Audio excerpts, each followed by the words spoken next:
मोक्का म्हणजे नेमका काय आणि तो किती भयंकर आहे? गायवळ गँग किंवा मारणे गँग अशा स्वरूपाच्या टोळ्यांवर प्रतिबंध घालण्यासाठी, संघटित गुन्हेगारीला आळा घालण्यासाठी या कायद्याची निर्मिती झाली. मोक्याच्या केसमध्ये जामीन मिळणं इतकं कठीण का असतं? स्ट्रिंजंट कंडिशन्स म्हणतो तशा कडक कंडिशन्स आहेत मोक्यामध्ये. की मोक्का हा तोडता येतो, मोक्का तोडता येतो. बेल मोक्यामध्ये मिळणं फार कठीण आहे. मोक्याचा कधी दुरुपयोग झालाय? निलेश गायवळ म्हणजे निलेश गायवळला टोळी प्रमुख दाखवून त्यांच्यावर मोक्का लावलेला आहे. ऍक्च्युली तर त्याच्यात नाहीये. अंधेकरांनी तिथे दहशत माजवण्यासाठी केलं किंवा काय खंडणी मागितली असं कुठेच मला दिसत नाही. म्हणजे त्याच्यामध्ये सुद्धा मोक्का लावण्याचे काही इन्ग्रेडियंट्स दिसत नाहीत. मोक्यामध्ये तसे काही ड्रॉबॅक्स आहेत का? फक्त मी अमुक एकाचा मित्र किंवा भाऊ आहे म्हणून मला घेतलं गेलं तर तो ड्रॉबॅक आहे म्हणायला लागेल. पोलिसांना अमर्याद अधिकार दिलेले आहेत. आता ह्या टोळ्यांच्या मुसक्या आवळणं हेच त्यांचं काम आहे. मग ते काय करायचं कसं? तर मोक्याच्या माध्यमातून.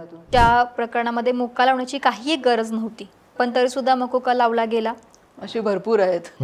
ह्या मोक्यामुळे क्राईम रेट कमी झालाय वगैरे असं तर काय चित्र महाराष्ट्रात पूर्ण दिसत नाही. दर दिवशी असे फोन येत असतात, मोक्का लागलाय.